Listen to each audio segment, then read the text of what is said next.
የኦርቶዶክስ ተዋሕዶ ቤተክርስቲያን ምዕመናን በነጭ ባህላዊ ልብስ አጊጠው የሚታዩበት ይህ ፎቶ ማለት ነው አሁን ላይ ዓለም ላይ መነጋገሪያም ሆኗል።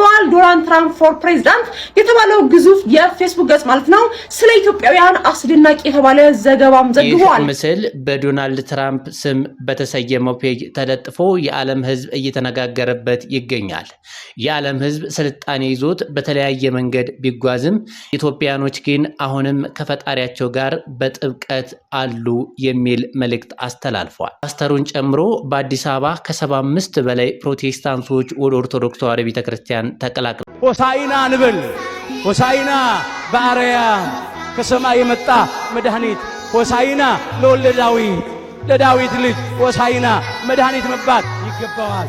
ሆሳዕና አቤቱ እባክህ። ሰሞነ ሕማማት በዓል የሚባል የለም ብለናል።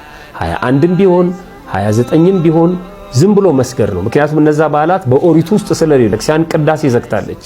በሰሞነ ሕማማት ምን ይከለከላሉ፣ ምንስ ምን ይፈቀዳሉ የሚሉትንም እነሱንም ከመምህራኖቻችን እንከታተላለን።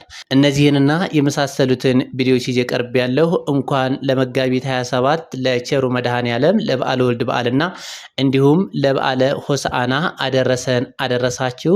በዓለም ዙሪያ የምትገኙ ኦርቶዶክሳውያን ይህን ቪዲዮ እየተመለከታችሁ ከሆነ ላይክ፣ ሰብስክራይብ፣ ሼር ማድረጋችሁ እንዳዘነጉ። ቀጥታ ወደ ቪዲዮቹ እንሄዳለን። ዛሬ እውነቴን ነው የምላችሁ ከእንቅልፌ ስነሳ ባረኩት ማህተብና በኦርቶዶክስነቴ በጣም የኮራውበት ቀን ነው።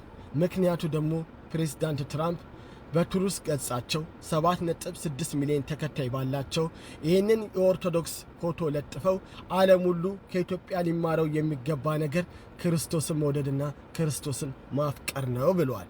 ኢትዮጵያ ማለት ከጥንት ጀምሮ እስካሁን ድረስ በጣም በሚገርም ሁኔታ ለፈጣሪዋ ተገዥና ለፈጣሪዋ ተንበርካኪ ናት። ሃይማኖቷንና ካልቸሯን ጠብቃም የኖረች ሀገር ናት። ዓለም ሊማርባት ይገባል ብለው ይህንን እንግዲህ በትልቅ ገጻቸው ለጥፈውታል። ከልብ ነው የምናመሰግነው። ግን ፕሬዝዳንት ትራምፕ ምርጫ ስለደረሰ አይደለም ለምርጫ ቅስቀሳ እንዳትሆን ብቻ እችን ሸዋሻ ሊሰሩን እንዳልሆነ። ለማንኛውም ግን ከልብ ከሆነ እውነቴን ነው የምሎት እኛም ከልብ እኛ ኦርቶዶክሲያን ከልብ እናመሰግኖታለን። ምክንያቱም ደግሞ በዓለም ደረጃ ይህንን ምስል አገናኝተው እኛ ኢትዮጵያን ለፈጣሪ ተገዥና ለፈጣሪ ተንበርካኪ መሆናችንን ስላሳወቁ ከልብ እናመሰግናለን። እስቲ ምን ያላችሁ ደስ አላችሁ? ከታች ኮሜንቱን አስቀምጡልን። የቅንጦት የምቾት ነገር ይዘን ወደ ቤተክርስቲያን መሄድ አይጠበቅብንም። በአመት አንድ ቀን ብቻ የስግደት ዕለት ምን መጣ ሰዎች አለን ይታወቃል። ግን ለሥርዓቱ ተገዢ መሆን አለብን። የግዴታ በመከራ ውስጥ ራሳችንን ማሳለፍ ይጠበቅብናል። መልካም የሱባኤ ጊዜ ይሁንላችሁ። ላይክ ሼር ማድረግ ለሌላው በማጋራት እስከ መጨረሻው ድረስ በማየት አጋርነታችሁን